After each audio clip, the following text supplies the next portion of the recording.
Nesse vídeo eu quero te ensinar como que eu leio meus livros para eu entender o que está escrito neles, me lembrar daquilo, colocar em prática na minha vida, e nós vamos começar com este livro aqui, né? Vamos lá. Eu tenho um professor de filosofia particular e com ele eu vou lendo alguns livros ao longo dos anos. Né? O próximo livro que a gente vai ler, que eu vou ler aqui com ele, é O Grande Código, a Bíblia e a Literatura. Basicamente, Northrop Frye é um dos grandes críticos literários aí, há quem goste, há quem não goste e tal. E ele vai dizer nesse livro, basicamente, onde que a gente encontra na literatura a relação que ela tem com as Sagradas Escrituras, a Bíblia. Né? Basicamente a ideia dele é, na civilização ocidental, a literatura inteira está baseada nos mesmos símbolos que a gente encontra na Bíblia. Interessante. Por que eu decidi trazer isso aqui para o canal? Porque estudar é uma parte fundamental, central, importantíssima, crucial para quem quer viver de produção de conteúdo, para quem quer viver da sua fala, para quem quer ter alunos, para quem quer ter clientes. Tu tem que estudar, tu tem que ficar mais inteligente, tá? Então eu não quero ficar aqui trazendo vidinho só para te ensinar coisinha boba. Não, eu quero te ensinar a ficar mais inteligente. Então por que não compartilhar contigo as coisas que eu aprendo com os livros que eu vou lendo ao longo do tempo. Então, esse vai ser o primeiro livro. Vamos tentar fazer umas playlists aí de cada um deles. Eu tenho um mês para ler os livros, geralmente, na minha aula. Nós vamos tentar ler esse livro aqui em um mês e ver se eu trago, cada semana, um vídeo sobre ele. Então, olha só.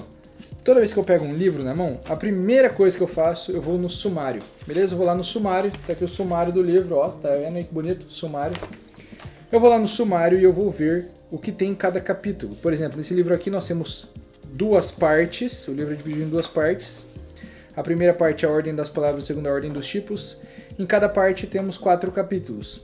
Isso já dá uma estrutura geral do livro. Para você entender um livro, você precisa entender a estrutura da ideia. Como se você estivesse sempre buscando duas coisas no livro, tá?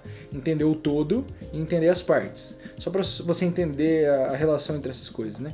O todo é como se fosse uma casa, tá? Tu olha a casa de fora e fala, essa casa é rosa, ela é assim, tem um telhado assim, tal.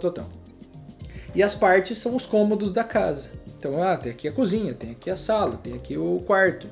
E você pode descer em partes cada vez menores, né? Dentro do quarto tem a cama, guarda-roupa, né? Tu consegue sempre subpartizar. Nossa, que verbo horrível, né? Cada pequena parte de uma parte, beleza? Então tu consegue descer em graus de profundidade quase que, não é infinito, mas é quase que infinito. Num livro tu quer entender o todo, tu quer enxergar a casa de fora e tu quer descer até um tanto de partes razoáveis para o teu objetivo.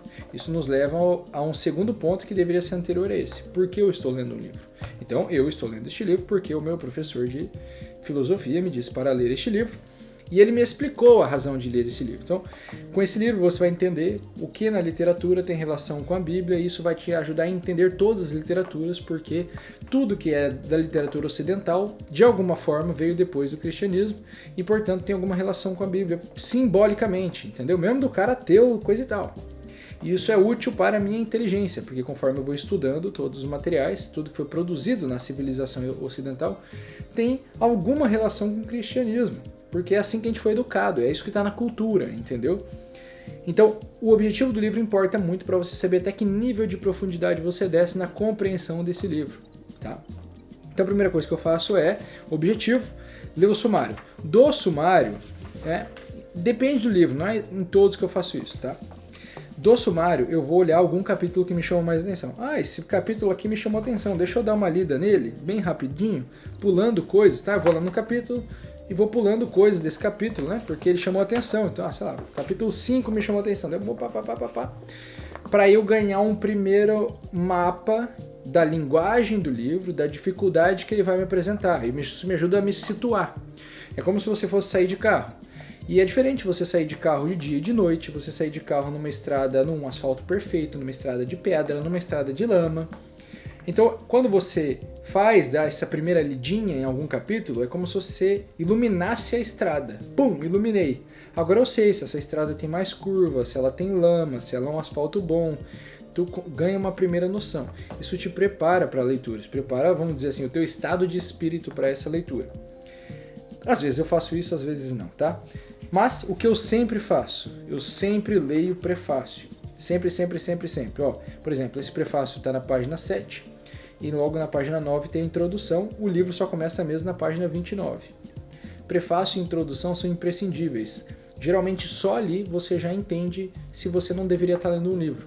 Às vezes tu acha que o livro vai ser muito bom para tua vida nesse momento, aí tu chega no prefácio, tu percebe que, quer saber, não está na hora de ler esse livro, vamos deixar quieto, depois eu vejo. Essa é a primeira pergunta a ser respondida no livro, né? Será que eu deveria ler este livro agora? Eu tenho que gastar meu tempo lendo esse livro? Por que essa pergunta é importante? Porque, bom, primeiro que nem todos os livros do mundo são bons, na verdade a minoria é bom, é muito livro. Segundo que dos bons já tem muito livro, tu não aguenta ler nem os bons na tua vida, tu não tem tempo de vida suficiente para ler os melhores livros que existem. Então você tem que selecionar os livros. Como eu tenho que selecionar, eu tenho que gastar meu tempo só com o que mais importa. Eu vou descobrir o que mais importa pelo prefácio, pela introdução, articulando isso daqui que eu vi no prefácio e introdução com a minha vida. Será que para este momento da minha vida é isso que eu preciso? É isso que eu faço. Então eu leio o prefácio e introdução. Nesse caso, o livro me foi indicado, o meu professor me mandou ler, então eu não tenho escolha, eu vou ter que ler ele, mesmo que eu achando, nossa, prefácio, eu achei que o livro é uma porcaria e tal. Não importa. Eu estou numa questão de obediência ao meu professor. Então eu não tenho muita escolha. Fiz isso, aí eu começo a minha leitura. Na minha leitura, eu sempre vou pegar minha lapiseira, companheira e anotar muito. Vou pegar um livro de exemplo aqui, ó, As 6 Doenças do Espírito Contemporâneo. Você vai ver aqui, ó, deixa eu tirar o marca-página aqui. Olha só, anotado, entendeu? Deixa eu botar para não perder a página aqui, ó. Vamos voltar umas páginas para ver, ó. Anotado, tá vendo? Cheio de rabisco, beleza? Aqui, ó. Aqui eu circulei uma palavra, aqui está sublinhado, então tem toda uma esquematização de como eu faço minhas anotações. Isso é muito importante, por quê? Porque você aprende um livro estudando ele, não só lendo ele de qualquer jeito. E o livro vira teu quando tu anota nele. Eu anoto de lápis porque eu sei que hoje eu sou mais burro do que eu serei daqui 6 meses. Daqui 6 meses eu posso pegar esse livro para reler e ver que eu fiz um monte de anotação idiota e eu posso apagar elas, entende? Então eu gosto de anotar de lápis por causa disso. Você precisa anotar num livro, isso te ajuda a memorizar, isso te ajuda a se manter acordado, isso te ajuda na tua concentração, te ajuda em tudo. E o livro ele fica mais bonito com a tua anotação. Então não te preocupa, tô anotando um livro, mas ele era tão bonito. Cara, não, ele é mais bonito com a tua anotação, confia em mim. Tá? Anota de lápis, tu pode apagar. Então eu sempre vou ler o livro anotando. Eu vou anotando e a gente vai fazer um outro vídeo em algum momento aqui explicando o que eu anoto se você quiser. Deixa no comentário se você quer um vídeo sobre anotações em um livro. E eu vou anotando as coisas para que em seguida eu também faça um outro passo. Eu explique elas para alguém. Na verdade é por isso que eu me propus a fazer essa série de vídeos, porque eu sei que se eu explicar esse livro para você aqui na câmera, eu posso não entender tudo explicando para você, mas eu vou ter entendido mais do que se eu não tentasse explicar. Porque tentar explicar algo que você aprendeu no livro é muito mais difícil do que só ler o livro. E quando você tenta explicar, você passa repetindo as coisas que você leu. Você vai aprender mais, você vai entender melhor, você vai memorizar mais. Então, explicar as coisas é muito bom. Então é por isso que eu tô aqui gravando esse vídeo, entendeu? Então a partir de agora eu vou começar a explicar alguns livros que eu leio pra você, na expectativa de que eu te ajude de alguma forma na tua vida e que eu também entenda mais os livros. Então no meu processo de leitura é sumário, porque eu tô lendo o livro, prefácio, introdução, começo a ler anotando e depois explico o que eu anotei. É assim que eu aprendo muito com os livros que eu leio. Sem pressa nenhuma, não tenho vontade de ler mais rápido, nada do tipo. Vou lendo na minha velocidade, do jeito que dá, na hora que dá, no dia que dá. Todo dia eu leio um pouco, então esse pouco pode ser 10 páginas, pode ser 50. Todo dia eu leio, tá? E aí, conforme eu vou lendo, eu vou aprendendo porque eu vou usando o material que está nesse livro na minha vida. Seja colocando em prática, seja explicando para alguém ou fazendo as duas coisas. Beleza? Espero que você goste. Se você estiver interessado nessa série de vídeos aqui, me diga depois também que outro tipo de livro você quer que eu traga, tá bom? Tamo junto, um grande abraço, até o próximo.